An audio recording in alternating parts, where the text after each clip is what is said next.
Pwede bang mag-usap muna tayo? Ano na naman bang nagawa ko kaya hindi mo ko pinapansin? Wala naman akong maalalang tinanggihan ko yung pakisuyo mo.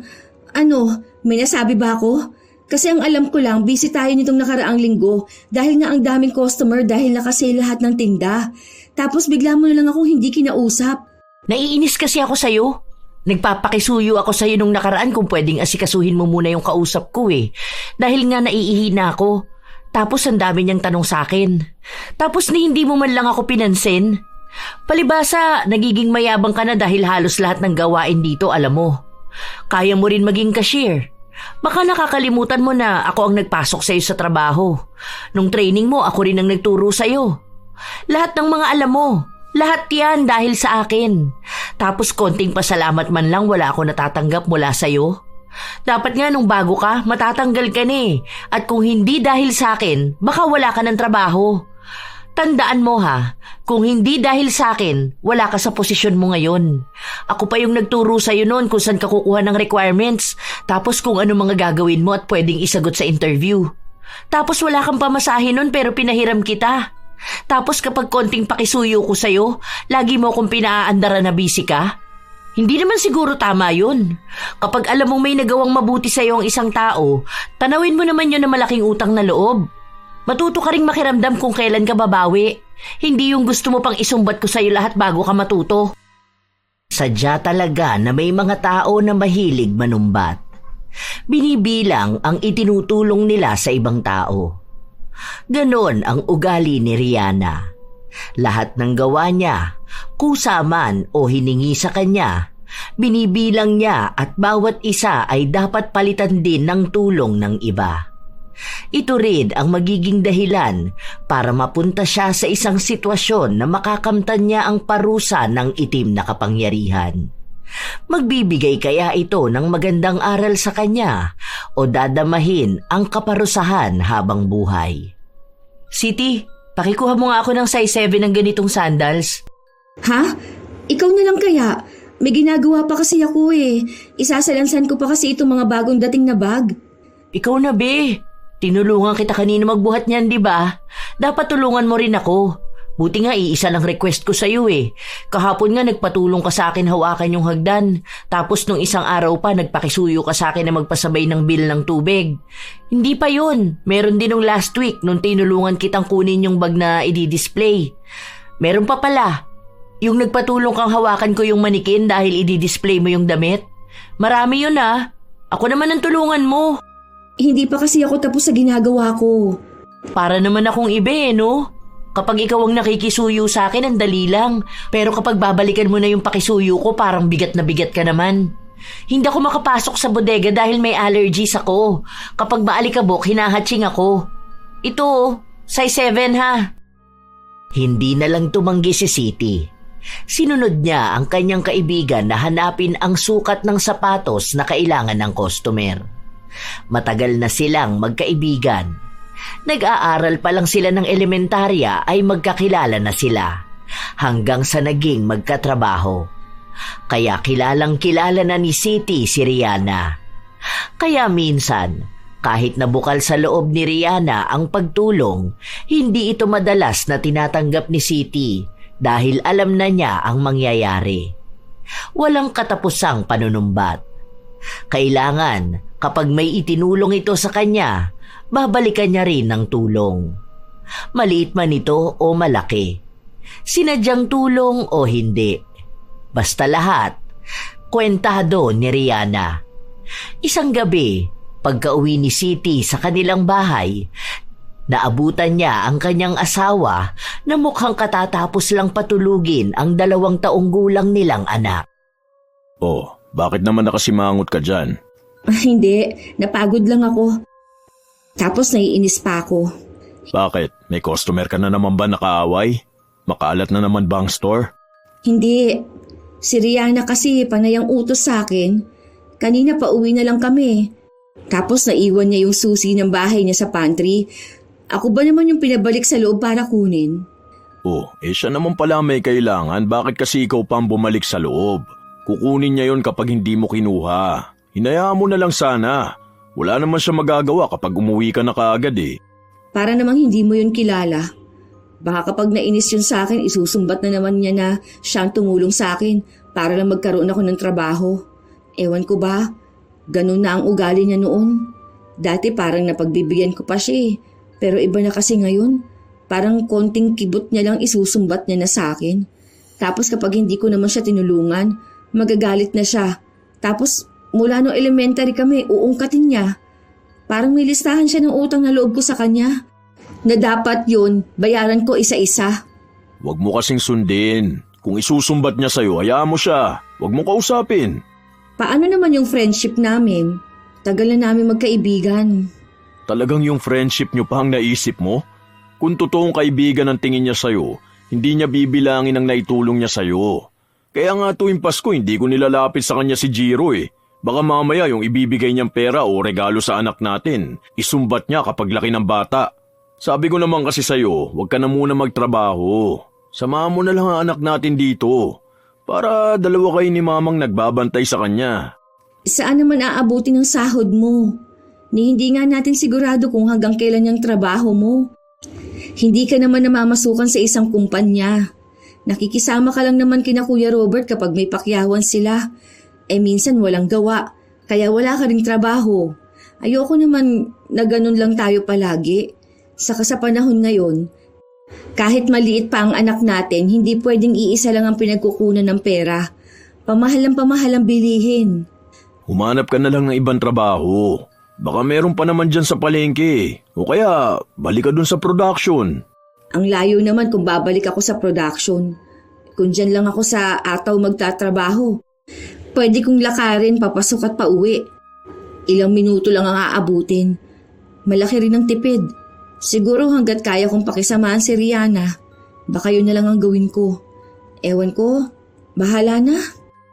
Naguguluhan na rin si Siti sa nangyayari. Kaibigan naman ang tingin niya kay Rihanna. Minsan lang talaga ay napupuno siya kapag sobra na ang panunumbat sa kanya nito. Sino nga ba namang tao ang matutuwa kung lahat na lang ng naitutulong ay kailangan palaging ipamukha sa'yo? Ilang linggo pa ang nakalipas, palaging sinusubok ang pasensya ni Siti. Hanggang sa umabot na sa puntong tila ba napuno na siya at nakapagsalita. Kung kaya mo naman sana, pwedeng ikaw na lang muna ang gumawa. Ang dami ko rin kasing ginagawa ngayon, lalo na may mga bagong dating. Kailangan ko pa yung lagyan ng presyo bago ma-display Alam mo naman na kapag ngayon ibinaba ang items, kailangan ngayon din tapos na ako. Hindi lang naman to ang ginagawa ko. Minsan may ina-assist ako mga customer. Baka lang naman pwede na kapag kaya mo, ikaw na. Grabe naman yung ugali mo. Para makikisuyo lang sa'yo Para namang hindi ka nakikinabang sa akin. Kung hindi rin naman dahil sa akin, hindi ka makakapasok dito. Pinakiusapan ko na nga lang yung manager na ikaw na lang ang kunin nila dahil ka ako masipag at mabait ka. Tapos alam ko rin kung anong problema nyo sa buhay nyo. Tapos ito lang ang igaganti mo sa akin? Kapag ako na ang hihingi ng tulong, ayaw mo na? Hindi naman sa ganun. Saka hindi ko naman nakakalimutan tong itinulong mo sa akin na magkaroon ako ng trabaho rito. Pero ang inaano ko lang naman, baka pwedeng kapag alam mong busy ako at kaya mo naman yung nire-request mo sa akin, ikaw na muna ang gumawa. Kapag hindi naman ako busy, tinutulungan din naman kita, di ba? Ngayon sinusumbatan mo na ako. Ganun ba ang pagkakaibigan na gusto mo? Kung sumbatan lang ang usapan, mas marami naman ako na itulong sa'yo Nung graduation natin ng high school, di ba pinahiram kita ng sapatos nun dahil wala kang magagamit? Nung nanganak ka, nagpunta ako ng ospital tapos tinulungan ko pa si Edgar na mag-asikaso ng papers mo. Nung binyag ng anak mo, di ba tumulong ako na mag-design nun? Marami pa, hindi lang yan. Pero kung gusto mong isa-isahin natin lahat ng naitulong ko sa'yo, sige, tara. Tutal inuunahan mo ko ng panunumbat. Hindi kita sinusumbatan. Nagsasabi lang ako. Ewan ko sa'yo. Nakikisuyo lang ako dahil nga sisipunin ako kapag maalikabok sa bodega. Kapag bukas hindi ako nakapasok dahil sa sipon ko, ikaw ang sisisihin ko. Dahil doon, buong araw na hindi nag-usap ang dalawa. Ilang beses pang nagtangka si Siti na kausapin ng kanyang kaibigan pero nagmatiga si Rihanna. Hanggang sa kinabukasan nga ay hindi nakapasok ang kanyang kaibigan dahil sinipon ito. Buong araw naman inisip ni Siti na kasalanan niya yun. Kung sana lang ay pinagbigyan niya ang kaibigan, hindi ito magkakasakit. Nang makauwi na siya ng bahay, dala niya pa rin ang konsensya na kanyang nararamdaman dahil lang sa hindi nakapasok sa trabaho ang kanyang kaibigan. Sinabi niya ito sa kanyang asawa at ilang beses na sinabi rin sa kanya na wala naman siyang kasalanan. Kung sakitin si Rihanna, hindi na niya yon kasalanan. Pero para kay Siti, naaalala niya pa rin ang huling beses na nagsagutan silang dalawa. Alam mo mahal, ini-stress mo lang ang sarili mo eh. Matagal naman nang may allergy yung si Rihanna, hindi mo yung kasalanan. Kung alam niyang ganun, dapat nagdadala siya ng face mask, di ba? Kung wala ka dun, sinong tutulong sa kanya? Di ba wala naman? Kaya hindi mo yung kasalanan. Huwag mong sisihin ang sarili mo. Hindi mo naman maaalis sa akin na mag-alala. Kasi naman, alam mo naman na hirap din yun sa buhay, di ba? Kaya nga hindi yun nag-absent kasi kailangan niya ng pera. O paano yan ngayon na may sakit siya? Tama lang naman ang ginawa mo eh. Kahit na may naitulong siya sa'yo, hindi naman dapat palaging isusumbat. Saka alam mo naman yung mga naitulong niya. Para saan pa na palagi niyang ipapaalala? Paano naman yung mga naitulong mo sa kanya na hindi mo isinusumbat sa kanya? Huwag ka na ma-stress ha. Okay lang yan. Kahit na anong sabihin ng asawa ni Siti, hindi pa rin siya mapakali. Hanggang sa kinabukasan na nakapasok na sa trabaho si Rihanna. Sinubukan ulit ni Siti na kausapin ang kaibigan, pero hindi siya kinikibo nito. Kaya sa halip na tapusin niya ang kanyang trabaho, tinutulungan niya si Rihanna. Di bali nang mahuli siya sa ginagawa niya, basta maipakita niya sa kaibigan niyang handa pa rin siyang tumulong. Naging epektibo naman ito. Buti naman marunong ka na ring tumulong. Sorry na doon sa nangyari nung nakaraan. Busy lang kasi talaga ako noon eh. Sige na, hayaan mo na. Kapag ako naman tutulong ako sa'yo eh. Ay dapat lang naman talaga kasi tinutulungan kita eh. Itong tulong mo na to sa akin ngayon, bawi mo na to dun sa mga nauna kong tulong sa'yo. Kahit na ang daming nagawa ni Siti, wala man lang pasasalamat na narinig mula sa kanyang kaibigan. Sa halip, pinaramdam pa sa kanya nito na obligasyon talaga niyang tulungan siya. Dahil kung hindi, baka kung ano-ano na namang sumbat ang sasabihin ni Rihanna. Ilang araw pa ang lumipas, balik na naman sila sa pagiging magkaibigan. Patuloy na iniintindi ni Siti si Rihanna. Hanggang sa isang gabi, bago sila umuwi ay tinulungan ni Rihanna ang kaibigan na magbaba ng mga gamit nito. Iisa lang ang ibig sabihin nito. May kailangang ibalik na tulong si Siti para hindi mauwi ang simpleng tulong na yon sa panunumbat sa mga susunod pang araw. Kumbaga, kung ang isang tulong ni Rihanna, dapat balikan niya ito ng dobling tulong para makabawi siya. Kinabukasan, walang pasok si Siti, kaya kasama niya ang kanyang pamilya. Wala ring pasok sa trabaho ang kanyang asawa, kaya naisipan nilang gumala sa labas. Habang kumakain sila, napansin nila si Rihanna. Rihanna! Bakit umuwi ka? Half day ako, papasok pa lang ako. May ginawa kasi ako sa bahay eh. Uy, ayos ah. Gala-gala muna sa labas. Oo, sakto kasi na wala ring pasok si Edgar sa trabaho niya. Kaya ayun, naisipan naming lumabas muna kami kasama si Jiro. Uy, baka naman. Ilibre mo ko kahit na burger lang. Nung nakaraan, nilibre kita ng fishball, di ba? Para may pangmerienda ako mamaya. Baka naman. Oh, sige. Sa'yo na to, may kasama na rin yung fries. Walang drinks kasi nainom ko na. Sige, okay na to. Pwede na rin to pagtiyagaan. Sige aalis na ako. Sinundan lang nila ng tingin si Rihanna habang naglalakad dito palayo. Si Edgar naman, bakas ang inis sa kanyang mukha. Tila ba hindi siya masaya sa ginawa ng kanyang asawa? Bakit ganyan ang mukha mo? Bakit ganito? Binigay mo dun sa kaibigan mo yung pagkain mo. Paano yan? Mag-order ka na naman. Alam mo na nga na ang daming tao. Anong oras pa madadala yung order mo? Ano ka ba? Okay lang yun. Meron naman akong spaghetti. Saka hindi naman mauubos ni Jiro tong burger. Hati na lang kami. Huwag ka na diyang sumimangot, gagala pa tayo. Nilibre ka niya ng fishball tapos kapalit noon burger at fries. Ni wala man lang thank you. Kahit man lang nagtanong sana kung pwede ka man libre. Pero yung isusumbat pa yung fishball. Tapos sasabihin okay na pwede na rin yung pagtsagaan yung bigay mo? Ano bang akala niyo doon sa fishball na nilibre sa'yo? Kasing mahal ng burger at fries para sabihin okay na yon? Kahit sana thank you man lang. Para namang sinabi niyang hindi siya magpapasalamat dahil obligasyon mo rin siyang ilibre. Huwag kang ang ganyan. Akala ko ba walang stress ngayong araw dahil family day natin? Kumain ka na dyan. Hindi ko naman binigay ang burger mo. Hayaan mo na. Kakainin niya rin naman yun. Pero huwag ganun sa susunod Huwag mo sanayin niyang kaibigan mo na nagbibilang ng tulong sa'yo. Totoo pala talaga ang kasabihan na kilalanin mo kung sino nagpapainom sa'yo ng tubig Dahil minsan nakala mo bukal ang pagtulong sa'yo. Yung pala, handa nilang isumbat sa'yo habang buhay na pinainom ka nila ng tubig. Grabe, hirap lapitan ng ganyan tao. Tutulong pero hindi mo alam kung kailan ka makakabayad ng utang na loob. Parang kahit yata sa apo mo isusumbat niya yung mga nagawa niya sa'yo Ewan ko ba, bakit pinipilit mo pa rin makipagkaibigan dyan? Ay, ayan na naman tayo, mahal. Hayaan mo na nga, di ba? Kumain na lang tayo. Huwag mo na yang isipin. Pinipilit man ni City na ibahin ang kanilang usapan. Minsan ay bigla na lang magsasalita ang kanyang asawa at lahat yon ay patungkol sa kanyang kaibigan. Hindi pa rin kasi ito sang-ayon na pilit pa rin pinapanatili ni City ang pakikipagkaibigan sa ganong tao.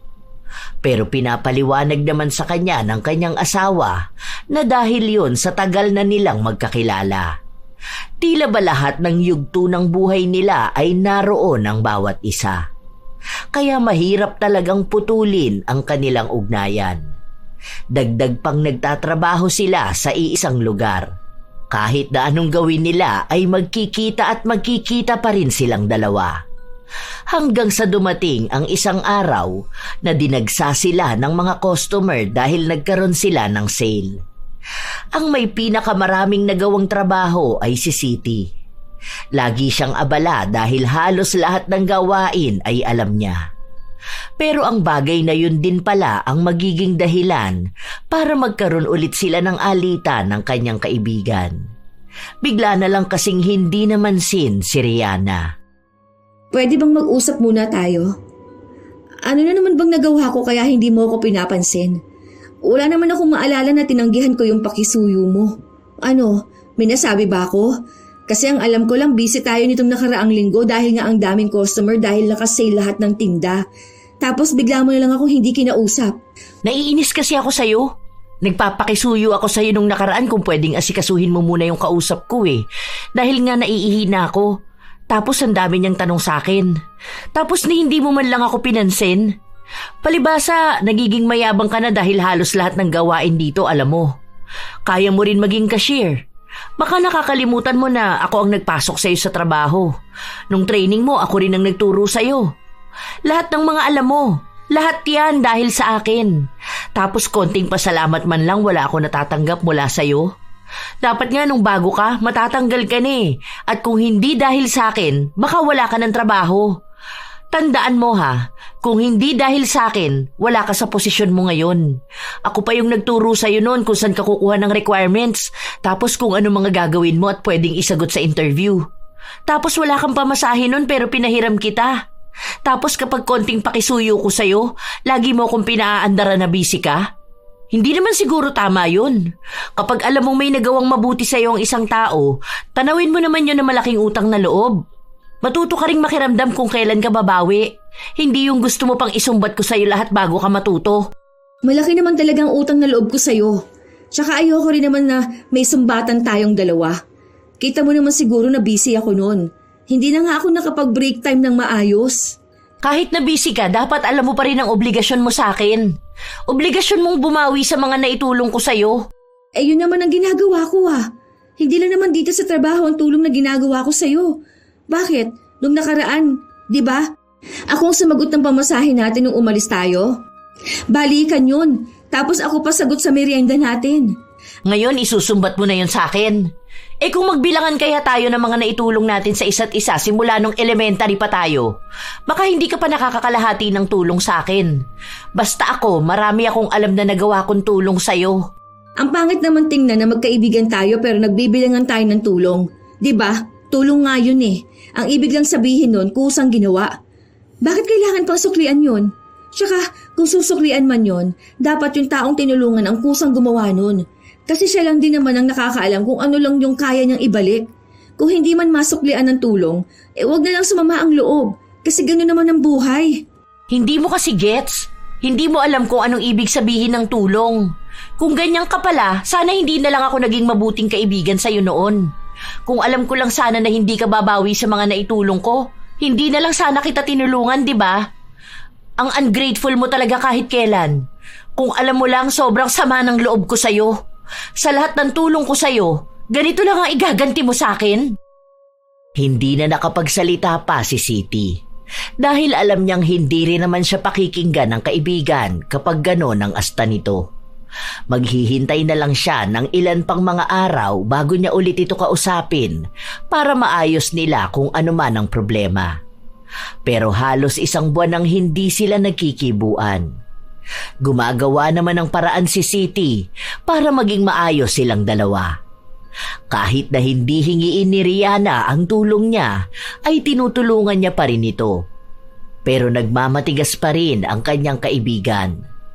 Isang gabi, habang kumakain ang mag-asawa, naipasok ni Edgar ang tungkol kay Rihanna. Kailan ka ba susuko dyan sa kaibigan mo? Hindi ka na nga pinapansin, ikaw patong papansin ang papansin sa kanya. Tignan mo, gagaan niyang buhay mo kapag hindi na talaga kayo nag-uusap na dalawa. Bahala siyang manggalaiti sa galit kakaisip ng mga naitulong niya sa'yo na hindi mo maibalik-balik. Paano yung utang na loob mo sa kanya tinutubuan niya? Kaya lalong dumarami yung dapat mong bayaran eh. Kung sabihin mo kaya sa kanya yung tulong mo nung naoperahan siya, di ba? Ilan linggo na ikaw ang nag-alaga sa kanya. Tapos ikaw rin yung nag-asikaso sa kanya nung broken-hearted siya dun sa ex niya. Alam mo, ayoko namang isumbat yun kasi kusa ko naman yung ginawa sa kanya eh. Tulong ko ba? Saka ang pangit naman nun. Parang hindi ko kaya na iisa-isahin ko pa lahat. Para naman akong walang puso nun. Alam ko naman na itinulong ko yun. Talagang kailangan ng tao. Puti ka pa eh. Alam mo kung ano ibig sabihin ng pagtulong, di ba? Yung kaibigan mo, alam ba niya? Mahal, sa panahon ngayon hindi mo na kailangan maging martir. Kahit pa friendship yan o tungkol sa mga kamag-anak. Yung mga tao kasing tulad ni Rihanna, sila yung mga taong kahit na anong tulong mo sa kanila, hindi nila ma-appreciate. Kayong dalawang matagal na magkakilala eh, pero mas kabisado mo pa siya. Kapag yan pinilit mo makipag-ayos, naku, iisipin lang niya palagi na okay lang ang ginagawa niya. Ganyan na siya sa'yo ha, paano pa sa ibang tao? Paano pa sa pamilya niya, di ba? Isipin mo ha, siya ang breadwinner.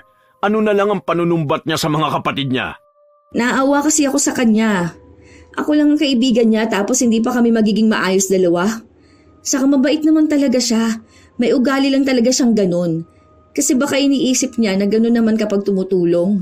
Inuunawa ko siya kasi baka may malalim pang dahilan na hindi ko makita kahit na magkaibigan na kami ng ilang taon. O sige, doon na tayo sa mabait naman siya. Pero tingin mo ba tama yung ginagawa niya? Kung totoong mabait siya, hindi yan hihingi ng kapalit sa lahat ng mga naitulong niya sa'yo. Hindi ganun na mabait. Lumalabas niyan, kaya lang naman siya tumutulong dahil hinihintay niya rin na tulungan mo siya. Mas mabuti pang walang tumulong sa'yo, kaysa meron nga, pero kailangan mo namang tanawin nyo ng malaking utang na loob. Hindi pa rin makumbinsi ni Edgar ang kanyang asawa na hayaan na lang ang kaibigan nito. Nakukonsensya kasi talaga si Siti, lalo na at nangako sila sa isa't isa na kahit na anong mangyari, hindi masisira ang kanilang pagkakaibigan. Isang araw, habang abala si Siti sa pagsasalansan ng mga bag, narinig niyang may kausap si Rihanna. Tungkol ito sa pakisuyo niya sa isa nilang katrabaho. Wow, salamat friend! Buti ka pa marunong tumanaw ng utang na loob. Samantalang yung iba dyan, parang minamasama pa yung pagbibigay ng tulong sa akin. Buti ka pa, alam mo kung paano ako tutulungan dahil minsan din kitang tinulungan. Ganon sana ang mga tao. Alam nila kung sino ang minsang nakatulong sa kanila. Hindi yung sila patong may masamang ugali na hindi man lang makilala yung taong minsang nagbigay ng tulong sa kanila. Ewan ko rin ba kung bakit may mga ganong klase ng tao? Mga ungrateful eh.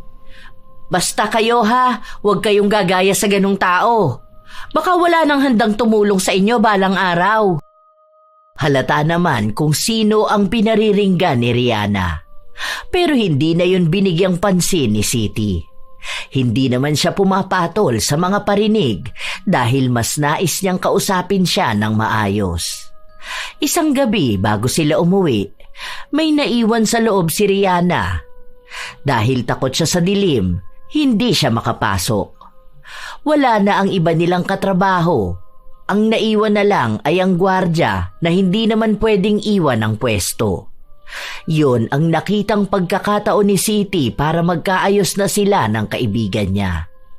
At naging epektibo naman ito dahil kinabukasan lang ay kinausap na ulit siya ni Rihanna. Basta wag na kasi tayo mag-aaway ha. Kung sakali man na hindi kita mapagbigyan sa request mo, sorry na agad. Hindi ko naman kasi maharap minsan, lalo na kung ang dami talagang tao, di ba? Sorry na ha. Yaan mo, libre na lang kita ng merienda mamaya. Bilo-bilo ata ang tinda ni Joanne. Sige na nga. Pero minsan kasi ayusin mo rin yung pakikitungo mo sa akin.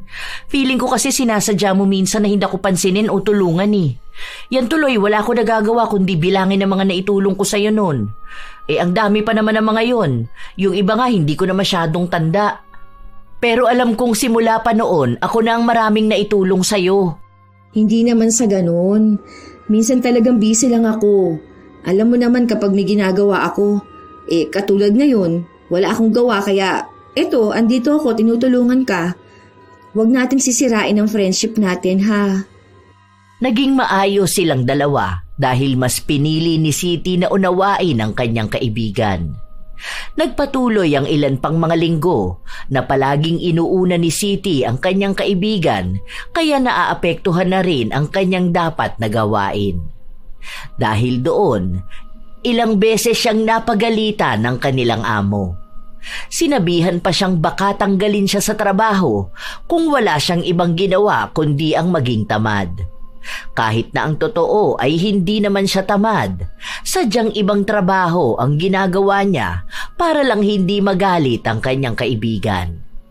Isang beses pa, may kausap na customer si Siti. Nagtatanong ito ng tungkol sa bag at kung ano-ano pang may kinalaman din sa kanyang trabaho nang biglang lumapit sa kanya si Rihanna. Be, sige na, ikaw na lang muna doon. Naghahanap siya ng size 8 na black shoes. Ang sakit ng ulo ko eh. Mauuna na sana ako mag-break. Parang kumikirot-kirot kasi.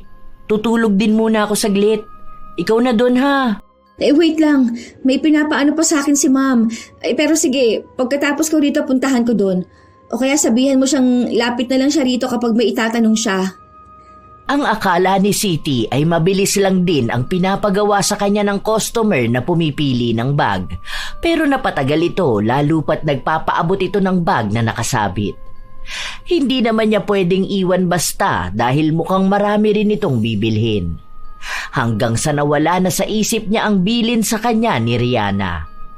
At nung bumalik si Rihanna, andoon pa rin pala ang bumibili ng sapatos at galit na galit ito sa kanya dahil halos isang oras na siyang naghihintay para doon sa sukat ng sapatos na akala ng customer ay kinuha niya sa bodega. Kung ano-anong masasakit na salita ang sinabi ng customer pero hindi pa rin ito umaalis dahil kailangan niyang bumili ng sapatos. Walang nagawa si Rihanna kundi ang pumasok muli sa bodega. Yun na naman ang naging simula ng awayan ng magkaibigan. Nung uwian na, naghintay si Siti sa labas para makausap ang kaibigan niya. Hoy, teka lang. Huwag ka naman mabilis maglakad. Usap muna tayo. Sorry na, hindi ko lang talaga naalala. Nag-assist din kasi ako ng customer eh. Ang dami nung bag na ibinaba namin. Sinamahan ko pa siya hanggang sa cashier. Talaga ba? O sinadya mo para may magalit sa akin? Nakisuyo na nga lang ako sa'yo, talagang kinalimutan mo pa, no? Sinadya mo yun para lang may magalit sa akin. Nakalimutan ko talaga. Bakit ko naman yung sasadyain? Ayoko rin naman yung ginawa ng customer na sigawan ka. Sorry na talaga. Promise, hindi ko talaga alam na gano'n ang mangyayari. Masakit ang ulo ko kanina, kaya nga sabi ko mauuna na ako mag-break time. Baka kamo sumama ang loob mo sa sinabi ko. Sa tunay naman na masama ang pakiramdam ko kanina. Kapag ako talagang may problema, wala kang pakialam eh. Pero nung ikaw ang may problema, sino bang naging takbuhan mo? Ako naman, di ba? Nung dati hindi pa kayo mag-asawa niya ni Edgar. Di ba kapag nag-aaway kayo, sa akin ka humihingi ng tulong? Ang dami kong ginawang tulong sa'yo. Tapos para sa ganyan lang, hindi mo pa ako magawang tulungan. Hindi na pala ako pwedeng magkaroon ng sakit dahil iba na pala ang dating nun sa'yo. Noon nga, may lagnat ka, ako pa ang bumili ng gamot mo. Di ba wala kang pera nun, kaya ako na lang muna ang gumastos?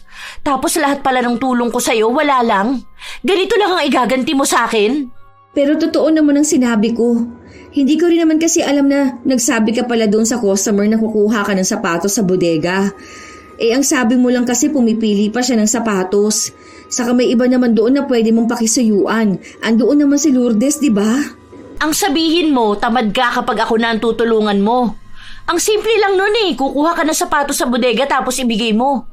Tapos, saka ka bumalik doon sa customer na kumakausap sa'yo.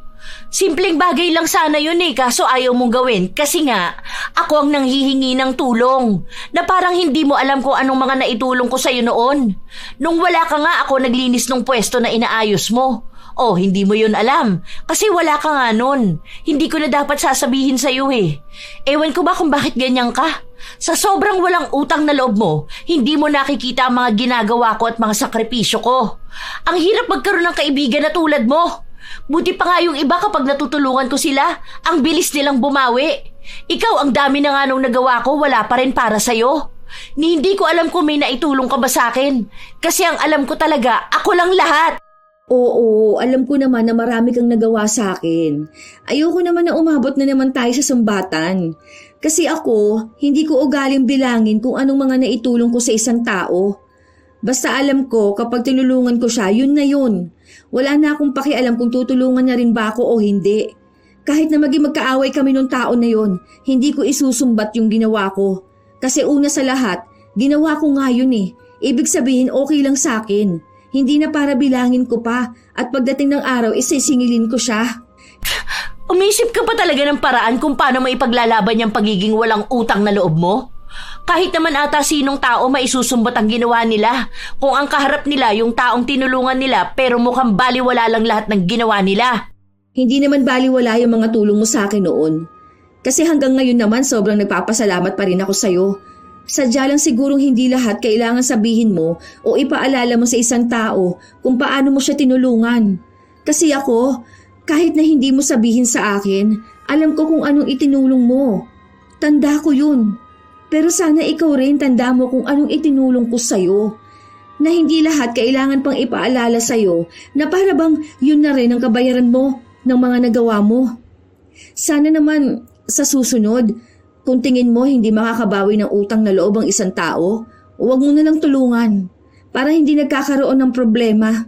Hindi lang sa'yo, kundi pati na rin sa taong tinutulungan mo. Kasi aakalain ng tao na bukal sa loob mong pagtulong, tapos bigla na lang siyang magugulat na isang araw naniningil ka na ng sobra. Hindi na napigilan ni Siti na ilabas ang kanyang hinaing. Marami pa siyang nais na sabihin pero pinigilan niya ang kanyang sarili kahit na sobrang bigat na ng kanyang dibdib. Hindi kasi pwede na basta na lang siya sasabog. Alam niya ang ugali ng kaibigan. Lahat ng mga sinabi niya ngayon, hindi nito makakalimutan. Magkaayos man sila, darating pa rin ang araw na babalikan yon ni Rihanna. Halos 1 buwan ulit ang nakalipas, hindi na talaga sila nagkikibuan na dalawa. Sumuko na rin si Siti sa paulit-ulit niyang panunuyo kay Rihanna. Iniisip niya na kung hindi talaga ito madadala sa maayos na usapan, baka tama nga ang kanyang asawa. na kahit na ilang taon na silang magkaibigan, darating din sa punto na kailangan na nilang putulin ang kanilang ugnayan. Lalo na't tumatanda na rin sila, pero paulit-ulit lang ang nangyayaring awayan nila. Pero hindi maikakaila na nalulungkot si Siti. Minsan pa nga siyang naabutan ng kanyang asawa na nag-iisip. Lalim niyan, Mahala. Parang balo na yata ang iniisip mo. Ano ba yan? Miss ko na kasi ang kaibigan ko. Dati kasi, kapag nasa work kami, kung ano-ano na lang ang pinag-uusapan namin. Tapos ngayon, parang ang bigat na ng trabaho ko. Wala na akong kasabay umuwi at pumasok. Ganun talaga ang buhay. Wala naman tayong magagawa kung ayaw na rin makipag-usap sa'yo ng kaibigan mo, di ba? Baka mas maganda na yan na wala na kayong usapan. Para naman iwas na rin sa sumbatan. Para walang awayan. Hindi ko nga rin alam kung anong nangyayari sa kanya ngayon. Alam mo ba, never yung nag-absent maliban na lang kapag may sakit siya o emergency talaga. Pero ngayon, halos hindi niya nabubuo ang 1 linggo eh. Nag-aalala ako na baka may problema siya. Sa karamdam ko na may kakaiba sa kanya na hindi niya lang sinasabi sa akin kasi nga hindi kami magkabati. Alam mo naman, matagal ko na siyang kaibigan, kaya kilala ko siya kapag nananahimik siya. Hindi rin ako mapapakali kapag hindi ko nalaman kung anong nangyayari sa kanya. Ano naman kung may problema siya? Hindi naman niya sinasabi sa'yo eh. Ano bang gusto niya? Maging manghuhula ka na rin? Alamin mo kung ano nangyayari sa kanya, ganun ba? O bigla ka na lang tutulong sa kanya kahit na hindi mo naman alam kung anong dapat mo itulong? Minsan kasi, dapat alam niya rin kung paano kumausap ng kaibigan. Para naman kasing hindi ka niya kilala. Kung matagal na kayong magkaibigan, alam niya na kahit mag-away kayo, magkaibigan pa rin kayo. Ibaba niya man lang sana ng konti yung pride niya. Hindi yung gusto niya, siya lang ang sinusuyo palagi. Kahit na ganon ang sinabi ng asawa ni Siti, hindi pa rin maaalis ang pag-aalala nito sa kanyang kaibigan. Kahit na ayaw siyang kausapin ni Rihanna, siya na lang ang gumawa ng paraan para makausap ito. Kinabukasan, maaga siyang nagising para puntahan ang bahay ng kaibigan. Gusto niya itong ayain na sabay na lang silang pumasok sa trabaho. Pero naabutan niyang hindi pa rin nakaayos si Rihanna. Mukhang may problema sa kanilang bahay. Ano nangyari? Kailangan ba ng tulong? Bakit hindi ka nagsasabi sa akin? Pwede mo naman akong i-chat o tawagan? Para saan pa? Akala ko ba wala na lang tayong pansinan? Di ba magkaaway tayong dalawa? Ano ka ba naman? Magkaibigan pa rin naman tayo eh. Ano bang problema rito sa inyo? Ha? Kaya ba hindi ka masyadong nakakapasok ng trabaho? Sino ba may sakit? Ako? Hindi mo ba pansin, ha? Kita mo na nga na may nakabalot sa braso ko eh. Ibig sabihin lang nito may iniinda ako. Hindi naman ako ganito kung okay lang ako. Ano ba nangyari sa'yo? Nagpunta ka na ba sa doktor? Anong sabi nila? Paano mo raw yan mapapagaling? Naku, bakit kaya yan, no? Nagpunta na ako nung nakaraan. Ang sabi lang sa akin, wag ko masyadong galawin yung siko ko. Kapag kasi nagagalaw, sobrang sakit eh. Kaya dapat straight lang ang buong braso ko. Kapag naman tinanggal ko tong nakasupport sa akin, magagalaw ko talaga siko ko. Kaya ayun, hindi na naman ako magkanda-ugaga sa sobrang sakit. Ano ba kasi nangyari sa'yo? Bakit naman dalawa pa? Ay, ang hirap kumilos niyan. Baka naman matanggal ka sa trabaho. Paano na yan? Alam mo naman na hindi ka pwedeng matenga, di ba? Aba malay ko rin. Basta nagising na lang ako na sobrang sakit na eh. Hindi naman ako nahulog. Hindi rin naman to nadaganan. Wala rin naman ako makitang mali dun sa x-ray ko. Basta ganun na lang ang nararamdaman ko kapag ginagalaw ko. Sobrang hirap talaga nito. Yung wala ako nararamdaman, nahihirapan na ako sa buhay eh. Paano pa kaya kung ganito? Pero wala eh. Kailangan ko pa rin humanap ng paraan para mabuhay. Tatanggalin na nga raw ako sa trabaho pero ano namang magagawa ko kung hindi nga ako makakilos ng maayos. Sarili ko nga hindi ko maasikaso. Walang ibang nararamdaman si Siti kundi awa sa kanyang kaibigan. Noong nalaman niyang aalisin na ito sa trabaho, sinubukan niyang pakiusapan ng kanilang amo. At sinabi ang kalagayan ni Rihanna. Pero hindi pa rin siya napagbigyan. Sinabi na ilang beses na raw kinausap si Rihanna at palagi niyang sinasabi na hindi na ulit siya liliban sa trabaho, pero nauulit lang ng nauulit.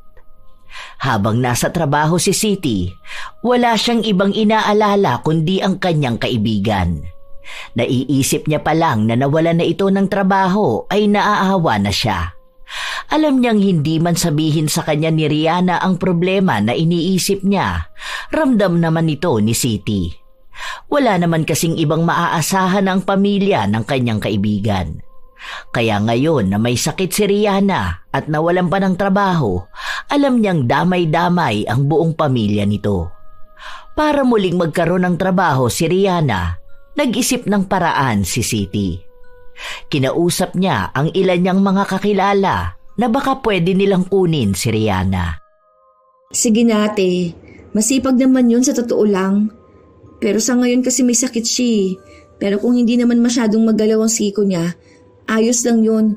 Tsaka may support naman eh. Hindi lang talaga pwedeng i-bend yung siko niya. Kahit siguro magpagawa ka na lang sa kanya ng ibang trabaho, okay na yun siguro. Kahit na hindi malaking sahod. Pero yung makatarungan naman para makabuhay ng pamilya. Sige na. Yung kapatid nung nag-aaral pa eh. Wala rin siyang asawa o boyfriend. Tapos sobrang tatanda naman na ng magulang niya. Oo, akong bahala, promise, mabait naman yun. Saka maaasahan niyo talaga siya. Kailangan niya lang talaga ng trabaho sa ngayon. Kapag may problema naman kayo sa kanya, pwede naman na ako na mismo ang kausapin niyo para ako na lang din ang magsasabi sa kanya. Natuwa naman si Siti matapos niyang mapapayag ang kanyang pinsan na papasukin sa tindahan si Rihanna.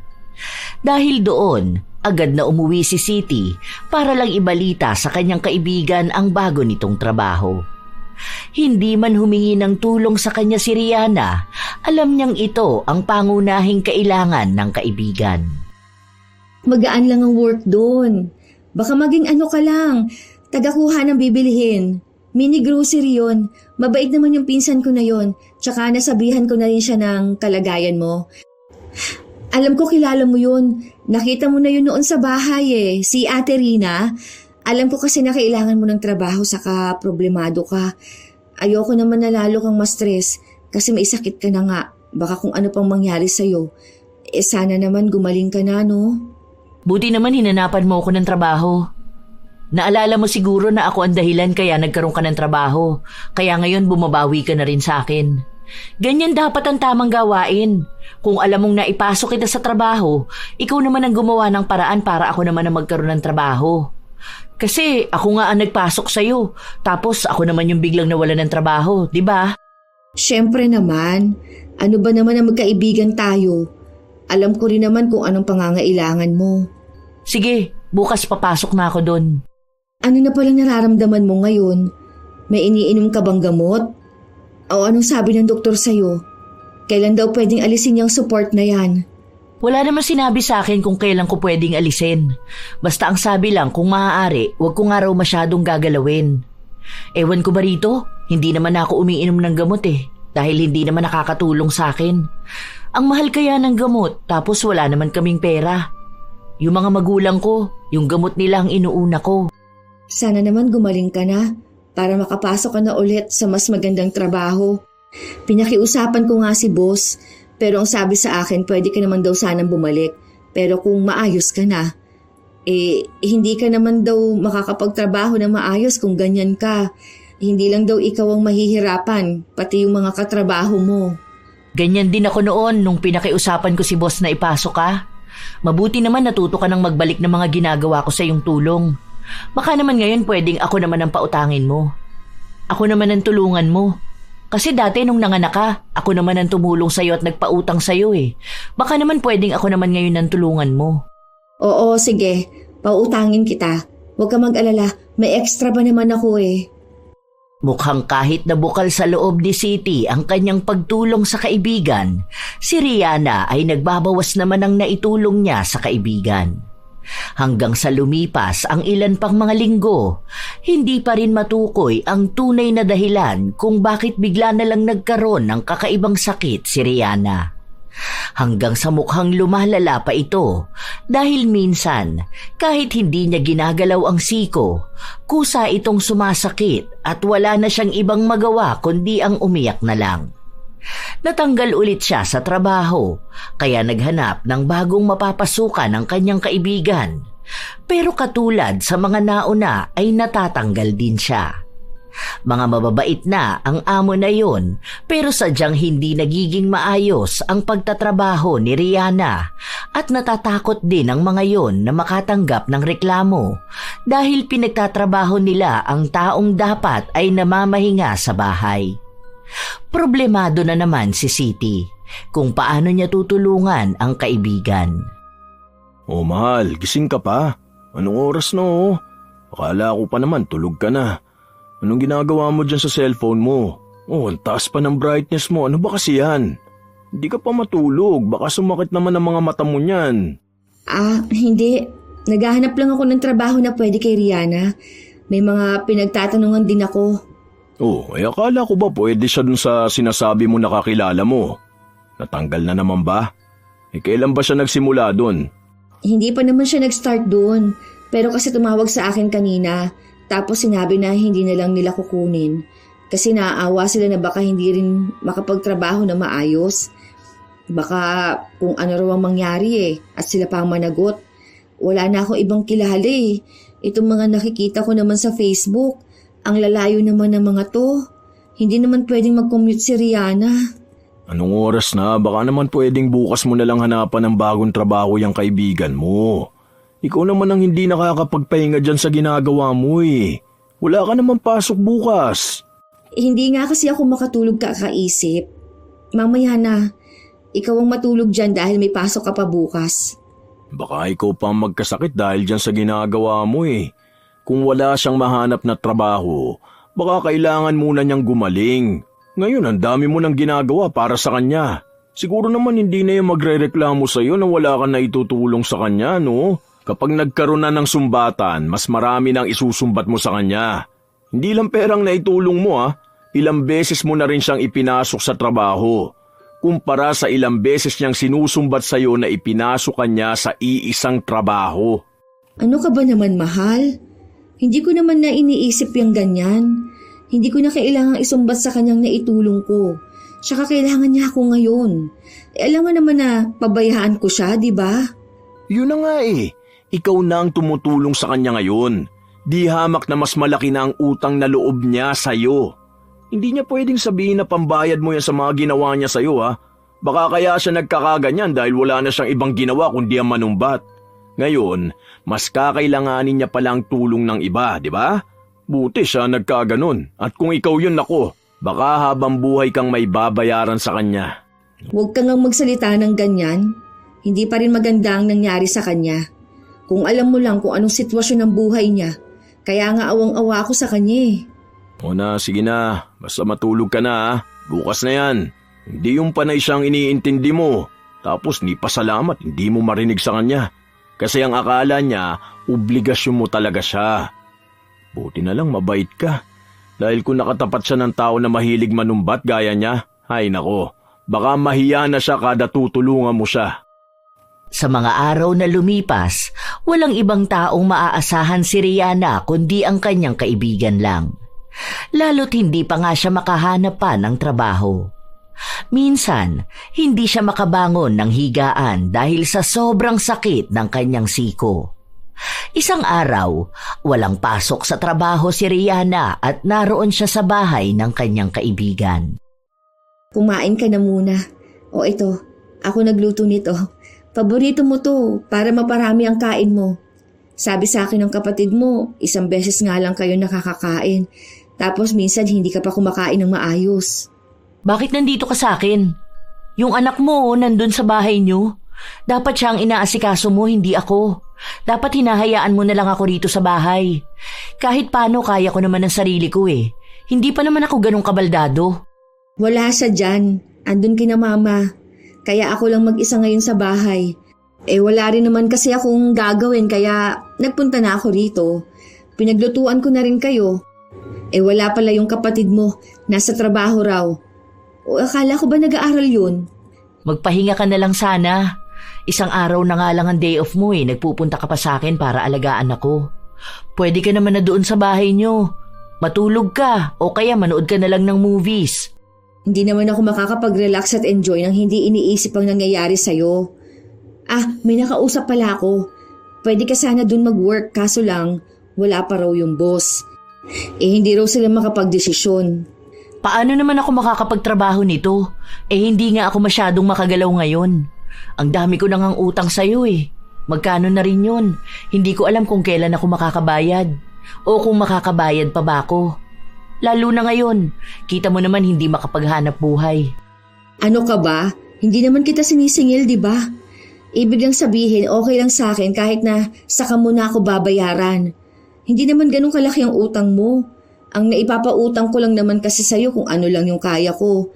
Alam mo na, hirap talaga ng buhay ngayon. Basta gumaling ka lang okay na sa akin. Tapos kapag may trabaho ka na ulit at nakakabawi na talaga, di saka mo na akong bayaran, di ba? Hindi naman kita gigipitin dahil alam ko ang kalagayan mo. Siya, kumain ka na. Ako nang magsusubo sa'yo ha. Tingnan mo nga nangangayayat ka na. Huwag ka magpaka-stress masyado. Baka mahirapan kang pang gumaling niyan. Naging mabuti pa rin si Siti sa kanyang kaibigan sa kabila ng mga hindi nila pagkakaunawaan itong mga nakaraan. Wala na rin namang magagawa si Rihanna dahil kahit ilang beses niyang pagsabihan ng kaibigan na pabayaan na lang siya, hindi ito ginagawa ni Siti.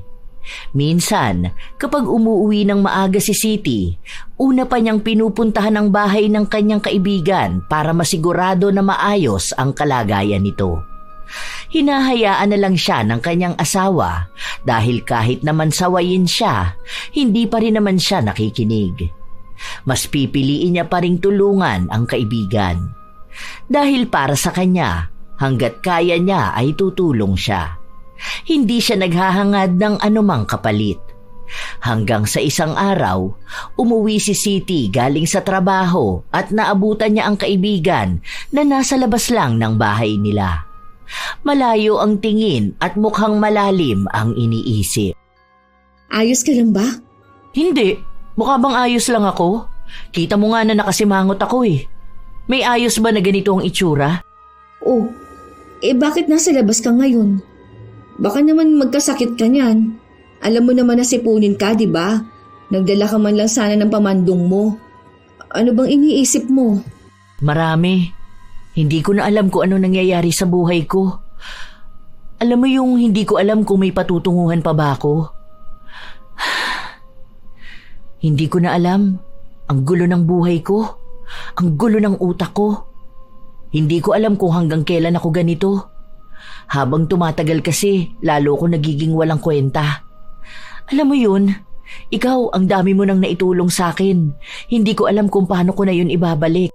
Pati ba naman pagbalik ng tulong ko sa'yo, kailangan mo pang problemahin kung paano mo ibabalik? Seryoso ka ba talaga, Rihanna? Sa halip na paggaling mong isipin mo, yun pa talaga? Hindi mo naman maaalis sa akin na isipin yun. Dahil alam ko na kapag tumulong ang isang tao, dapat papalitan ko rin ito ng tulong. Kung hindi, isusumbat lang yun lahat sa akin. Ang hirap na ng buhay ko. Minsan nga feeling ko hindi na ako gagaling. Kasi, paano ba naman ako gagaling sa sakit na hindi maintindihan? Walang gamot Anong ibig sabihin nito, di ba? Ang hirap, sa totoo lang. Kung iniisip mo na isusumbat ko sa iyong lahat ng itinulong ko sa iyo, baka nga hindi mo talaga ako kilala bilang kaibigan mo. Kahit na minsan, hindi ko binilang o inisip kung anong itinulong ko sa iyo. Kahit na mabigat o simple pa yan. Kahit ginawa ko lang kanina o noong unang panahon pa. Dahil para sa akin, kung anong itinulong ko, yun na yun. Alam na ng taong tinulungan ko kung anong nagawa ko para sa kanya. Tanggapin niya man yun o hindi. Dahil para sa akin, basta ginawa ko yun ng bukal sa loob, ibig sabihin hindi ko na kailangan tandaan o ipunin yun para lang ipamukha sa isang tao ang ginawa ko. Kasi para sa akin, ang tunay na pagtulong, hindi binibilang. Nahihiya na kasi ako. Alam ko na kailangan din ng pamilya mo ng pera, tapos sa akin ka pa tumutulong. Hindi ko rin alam baka nag-aaway kayo ng asawa mo. Panay kasi ako ang iniintindi mo Tapos ako, hindi ko naman alam kung makakabawi ba ako sa'yo. Hindi mo na kailangang isipin kung makakabawi ka. Dahil ang pagbawi na yan, kusa yan nangyayari. Hindi yan pinag-iisipan. Kung ngayon kailangan mo ko, malay mo sa mga susunod, ikaw naman ang kailanganin ko, di ba? Kaya nga tayo magkaibigan. Para kapag hindi mo kaya, nandito ako para sa'yo. At kapag hindi ko rin kaya, nandyan ka para sa akin. Basta ang gusto ko, gumaling ka na. Alam mo kung sino ang kailangan mong bawian? Yang sarili mo. Alam mo, sobrang bait mo sa akin. Nitong mga nakaraan, naiisip ko yung mga ginagawa mo sa akin. Feeling ko ikaw na ang pinakamabait na tao na nakilala ko. Sa totoo lang, ilang beses na tayo nag-away eh.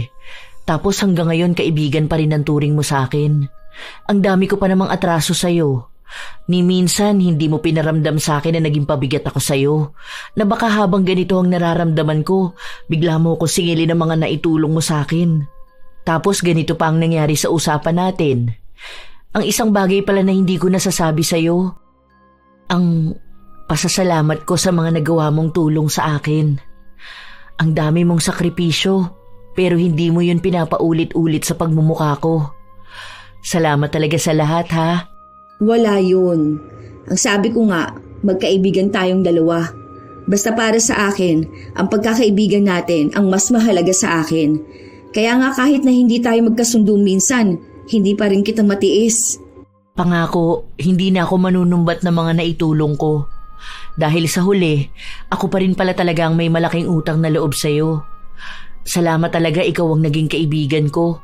Sobrang swerte ko sa'yo. Magaan sa pakiramdam ang makarinig ng ganong mga salita. Masaya si Siti dahil alam niyang may aral na natutunan ng kanyang kaibigan. Na ang pagtulong ay hindi dapat isinusumbat sa iba dahil baka isang araw siya naman ang mga ilangan ng malalang tulong na maaaring maging sampal sa kanya. Sa mga araw na lumipas, hindi pa rin nagbabago ang kalagayan ni Rihanna. Nawawala na nga siya ng pag-asa, pero mabuti na lang ay naroon ang kanyang kaibigan. Palaging pinapalakas ang kanyang loob at sinasabi na darating ang araw na gagaling din siya at makakabawi sa kanyang pamilya. Ang kapatid na muna ni Rihanna ang nagtatrabaho para sa kanila. Kahit nahirap na ito sa pag-aaral, nagagawa niya pa ring pagsabayin dahil kailangan nila ito. Hanggang sa isang araw, nakapag-usap ang mag-asawa. Nakakatuwa nga na ilang beses na nagpapasalamat sa akin si Rihanna. Totoo ba? Yung kaibigan mo na pinaglisakwentahan ng naitulong magpapasalamat sa'yo? Wow! O baka kasi bayad ka na dun sa utang na loob mo sa kanya. Ilang interest ba binayaran mo dun? Mahal, hindi naman ako nakikipagbiruan sa'yo. Isa pa, totoo talaga ang sinasabi ko sa'yo. Alam na rin niyang hindi niya dapat isinusumbat sa ibang tao ano man ang itinulong niya. Yun naman pala eh. May natutunan naman pala yung kaibigan mo. Siguro nakita niya na wala namang ibang tao na handang tumulong sa kanya kundi ikaw lang. Buti naman natuto rin siya kahit na papano. Akala ko pa naman palagi na siyang manunumbat. Sa bagay, wala naman na siyang isusumbat sa'yo eh. Kasi wala naman na siyang naitutulong eh. Teka, baka naman kapag gumaling yan tapos konting tulong lang sa'yo bigla na naman manumbat ha? Kaya medyo duda talaga ako sa pagbabago na sinasabi niya eh. Sigurado ka na ba dyan? Oo nga, naniniwala na ako sa kanya. Alam ko na totoo na yun. Saka nga, nangako siya na hindi na niya uulitin yung ganung ugali. May realization siyang mali talaga ang maging mapanumbat na tao. Na hindi niya pwedeng kontrolin ng isang tao dahil lang sa natulungan niya ito ng minsan. Pero, naawa talaga ako sa kanya. Hindi ko alam kung anong gagawin para lang gumaling siya eh.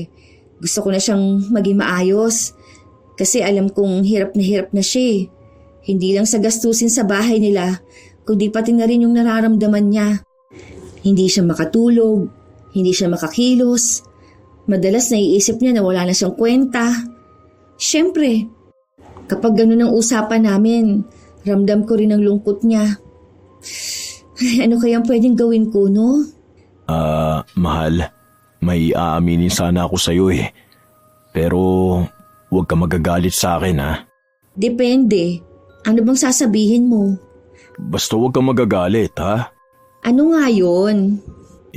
Ano kasi mahal, may ginawa kasi ako kay Rihanna. Paano ba to? Alam mo ba yung kulam? Ano?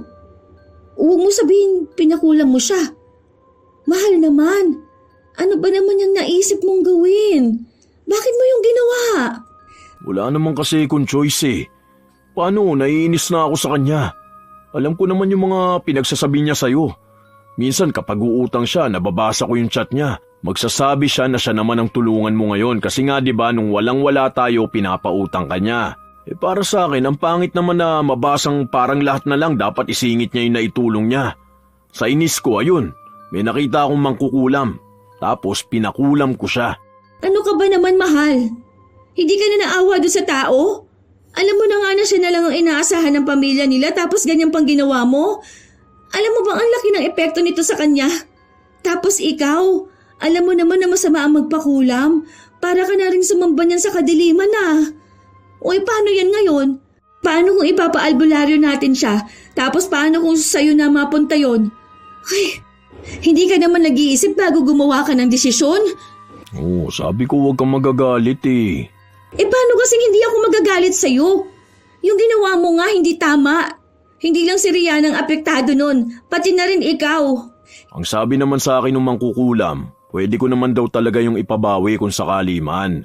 Saka hindi ako maapektuhan ng pinagawa ko. Hindi ka man ba nakonsensya sa ginawa mo? Nakonsensya naman ako. Pero kasi alam mo yun, hindi ko rin naman gustong palagi kanyang ginaganon. Bilang asawa mo, masakit din yun sa akin oh. Tapos sa sobrang bait mo, hindi mo siya ginagantihan. Edi ako na lang ang gumanti para sa'yo. Pero promise, ipapatanggal ko yung kulam na yun. Basta wag mo na lang sasabihin kay Rihanna. Saka huwag kang magagalit sa akin. May inis na nararamdaman si Siti sa ginawa ng kanyang asawa. Lalo pat kahit na kailan ay hindi siya sang-ayon sa paglapit sa mangkukulam kung may nais silang parusahan na tao. Pero naiintindihan niya naman si Edgar. Lalo pat alam nga nito ang pinagdaanan niya. Lalo na kapag nagtatalo silang dalawa ni Rihanna. Dahil doon, inasikaso na rin ni Edgar ang pagpapaalis ng kulam. Hindi yun madali, lalo na't selyado yon ng ritual. May mga pag-aalay pa silang dapat na gawin. Kaya ang sinasabi na lang nila kay Rihanna ay baka may nasagi lang itong maligno kaya ganon ang nangyari sa kanya. Hanggang sa dumating ang isang araw na naging maayos na kahit paano ang kalagayan ni Rihanna. Hindi pa man ganon kagaling pero hindi naman nakasing lala noong una. Ano? Kumusta ka naman na? Medyo kumikirot pa rin naman pero kaya na siya kahit na walang support. Siguro mga next week pwede na ako magtrabaho ulit, no? Nakausap ko na si boss. Ang sabi niya pwede pa rin naman daw basta nga maipakita mong maayos ka na talaga. Siguro kuha ka na lang ng med-cert na fit to work ka na, no? O kaya x-ray na nagpapakitang walang problema sa'yo. Ganun lang, para makabalik ka na. Tapos iwas na lang siguro sa pagbubuhat ng mabibigat. Kung sakali man na may bubuhatin ka, edi hingi ka na lang ng tulong sa akin o kung kanino man dun. Hihingi na naman ako ng tulong sa'yo. Nakakahiya naman. Ang dami mo na kayang tulong sa akin. Ano ka ba? Wala naman yun, no? Sa akin ka pa talaga nahiya. Alam mo naman na magkasama tayong dalawa kahit na anong mangyari. Magkaibigan tayo. Ano bang ginagawa ng magkaibigan? Malamang nagtutulungan, di ba? Kung hindi mo kaya, nandito ako. At kung hindi ko kaya, alam kong nariyan ka para sa akin. Naging maganda ang bagong simula para kay Rihanna. Naging magaan ang lahat kapag hindi niya na kailangang isipin kung anong isusumbat niya sa isang tao. Nalaman niya na marami palang tao sa paligid niya ang kusang tumutulong at ramdam niyang hindi niya kailangang suklian ang tulong na yon. Malaki man ang naging dagok sa buhay ni Rihanna, nakita niya naman yon bilang isang bagong leksyon sa kanyang buhay na nagmulat sa kanya ng maraming katotohanan sa kanyang paligid. Na ang pagtulong, tunay na kusa itong nakukuha at ibinibigay. Hindi ito binibilang at isinusumbat. Ilang buwan pa ang nakalipas, Naging kapansin-pansin na bumabalik na ulit ang sigla ni Rihanna. Umaayos ang kalusugan at ang pakikipagkomunikasyon niya sa mga katrabaho. Isang araw, walang pasok sa trabaho si Siti at ang kanyang asawa. Kaya naisipan na naman nilang lumabas kasama ang kanilang anak. Ito pala, bigay ni Rihanna sa inaanak niya. Kabibili niya lang daw nito. Kako sa kanya malayo pang Pasko. Bakit naman kako ang aga ng regalo niya? Sabi ba naman sa akin, hindi naman kailangan ng Pasko para magbigay ng regalo. Oh, hindi ba yan isusumbat? Unang regalo niya yan kung sakali. Kasi noong nakaraan, binalik ko yung binibigay niya. Ayoko pa naman yung bigla na lang niyang isusumbat sa bata ang regalo niya. Kung ganun lang din naman, wag na lang kako siyang magbibigay. Yun na nga ang sabi niya sa akin. Sabihin ko nga raw sa'yo na hindi niya isusumbat yan, kaya hayaan mo siya magbigay ng regalo sa bata. Saka isa pa, ikaw ha, sa susunod talaga wag kong malalaman na may ginagawa ka na namang kalokohan. Uy, ano na namang kalokohan ang ginagawa ko? Para bang hindi mo alam ang ginawa mo kay Rihanna ha? Tapos na yun ah. Akala ko ba hindi na natin pag-uusapan yun? Hindi ko na rin naman naiisip na gawin ulit yun. Sabi mo naman, nagbabago na ang kaibigan mo. At mukhang totoo naman kasi hindi ka na nga nagsusumbong sa akin. Tapos hindi na rin ako nakakakita ng kung ano-ano sa mga chat niya sa'yo. Puro na lang kayo chismisan dun sa work nyo. Kala mo hindi ko alam na may crush si Rihanna dun sa isang bagger ha? Ikaw, napaka-chismoso mo masyado. Basta, wag mo nang uulitin yon ha? Alam mong masama yun eh. Huwag kang magpapasakop sa kadiliman. Wag kang lalapit sa mangkukulam. Naging malinaw kay Edgar ang sinabi sa kanya ng kanyang asawa. Sa mga linggo at buwan na nakalipas, tunay nga ang pagbabago kay Rihanna. Hanggang sa nagkaroon na rin siya ng ibang mga kaibigan. May mga natutulungan na rin siya na hindi niya inaakalang magiging malaki rin ang balik sa kanya. Doon niya lang napagtanto na hindi talaga lahat ng utang na loob ay kailangang singilin dahil kusa itong binabayaran ng ibang tao ng mas higit pa sa kanyang inaakala. Grabe, congrats talaga sa'yo ha. Nakakatuwa naman, natupad na yung pangarap mong makapag-abroad. Hindi nga rin ako makapaniwala. Paano? Hindi naman ako college graduate, di ba? Ni hindi nga natin natapos yung second year college. Ayos lang naman daw yun sabi ni Alexa. Ayaw mo yun? Ang ganda rin ng bansa na pupuntahan mo. Japan yun, no? Kaya nga, hindi ko rin naman akalain na tutulungan niya ako. Pinautang ko lang naman siya ng 500 para daw pamasahe niya. Yun pala, may interview na siya. Kaya ayun, nung nakapasa siya at nakapunta ng Japan, sabi niya ako naman daw ang tutulungan niya. Hindi ko naman inaasahan yun kasi malay ko ba, di ba? Diba? Sabi ko naman sa'yo, basta may isang tao kang natulungan, makikita rin nila yung malaking utang na loob sa'yo. Hindi mo na kailangang ipaalala sa kanya kasi sa halip na tulungan ka, mawawalan pa sila ng gana. Basta ako, masaya ako para sa'yo. Matutulungan mo na ang pamilya mo. Ako, masaya rin ako. Kasi kapag natulungan ko ang pamilya ko, ibig sabihin matutulungan na rin kita. Magkaibigan tayo, di ba? Makakabawi na rin ako sa mga naitulong mo sa akin. Wait ka lang, bibilhan kita ng malaking Hello Kitty sa Japan. Nagtawanan ng magkaibigan habang nagbibiruan silang dalawa. Pero para kay Rihanna, nais niyang tutuhanin ang pangako niya. Dahil kapag naging maayos na siya sa ibang bansa, gusto niyang kahit na paano ay may malalapitan ng kaibigan niya sa oras na kailangan nito ng tulong. Kahit pasabihin sa kanya ni Siti na hindi naman na niya kailangang bumawi. Dahil sa dami ng tao, kay Siti siya may malaking utang na loob. Alam din ni Rihanna na ang pagtulong niya ay hindi lang basta pagbabalik ng utang na loob, kundi isang bagay na bukal sa kanyang kalooban. May mga tao talaga na mahilig magbilang ng mga naitulong nila sa isang tao. Minsan, kahit na maliit na bagay lang yon ay kailangan nilang mangilang beses na ipaalala. Para bang bawat kabutihan nila, kailangang balik-balikan. Ang ganitong ugali ay hindi lang nakakasakit ng damdamin ng tinulungan, kundi unti-unti ring nagpapabigat sa puso ng tumulong. Dahil sa bawat sumbat na binibitawan, nawawala ang tunay na halaga ng kabutihan. Masama ang manumbat dahil ito ay isang uri ng pagpapakita ng kayabangan. Ang tulong ay dapat bukal sa loob, hindi utang na kailangang bayaran. Sapagkat kapag sinumbatan ang isang tao, nawawala ang purong layunin ng pagtulong at napapalitan ito ng pagmamataas at pag-aakalang ikaw ay mas higit kanino man. Ang ganitong ugali ay nag-iiwan din ng lamat sa isang tao dahil sa oras na malaman nilang mapanumbat ka, wala nang lalapit sa iyo. Huwag iparamdam na isang malaking obligasyon ang pagbabalik ng tulong. Kaya tunay na mas magaan ang tumulong ng tahimik dahil doon mo makikita kung sino ang marunong magmalasakit nang walang hinihintay na kapalit.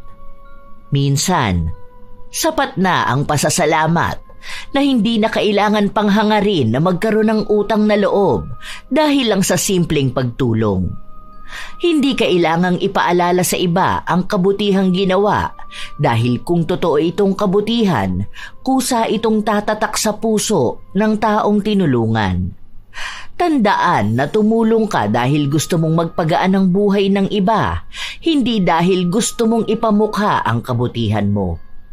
Dahil sa dulo, hindi binibilang ng langit kung ilan ang tinulungan mo, kundi kung gaano kabuti ang puso mo habang ginagawa ito.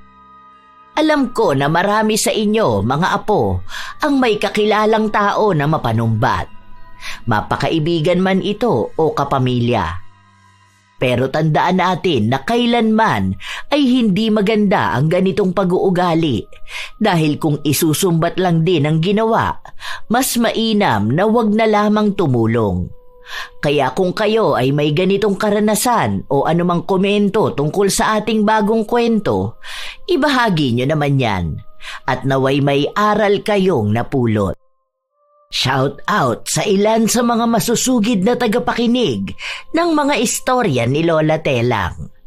Ella J, Diana Ordonio, Newly Din Alipda, Girly Satur at sa Siling Department ng Cosmo Malvar, Batangas, Mary Jenny Rilrea Batiduan, Jane, Lynn Mesa, Emma Doctor, Michael Lohica at sa Team Panadero ng Mercy Bakery ng Nagcarlan, Laguna, May Talurong, Finn Pogi, Sally Columbres, Binibining Reggae, Susie, Telma Flores. Shout out din sa inyo, Albino Amarado, Joy Costales, Charmaine Ebon, Jerilyn Byron, Jaja Barakiel, Rudina Cordero, Hiramini, Maria Teresa Cajes, Kim Bara, Erlinda Wuest, Gracie Rivera, Assorted Love Hurts KSA, Pichi, Ludovico Villanueva at sa Ledmerac ng Twin Pioneer Street, Lenny Villegas. Maraming salamat sa pakikinig nyo, Leonora Concesino, Ann Ganda, Christine Joy Montero, Ann Pundano, Rhea Anasio, Tutsi Rol, Landelina Sandoval, Annabella Romarate, Jovelyn Medrano, Bernadette Abayon at Nene Marilu Palyada, Rovelyn Sabilino, Abigail Sabusak, Consolacion Alvarez, Annalisa Chico Diga, Cristalen Navarro, Mika Salvador, Julie Tapang, Raymond Nahera, Jonalyn Itang, Glyza Abit, Sherlyn Huntilia, Grace Hementera, Roselyn San Antonio, Joseph Bron, Corazon Ortega, Board Yarn, Rita Miano, Celerina. Maraming salamat sa pakikinig nyo sa buong staff ng Alpha Mart, Panorama Street, Marikina City Branch. At syempre, shout out at salamat palagi sa aking mga apo na walang palyang nag-aabang, nagmamahal, sumusuporta at nakikinig sa bawat upload ng inyong lola. Ito ang inyong Lola Telang at maraming salamat sa pakikinig nyo mga apo.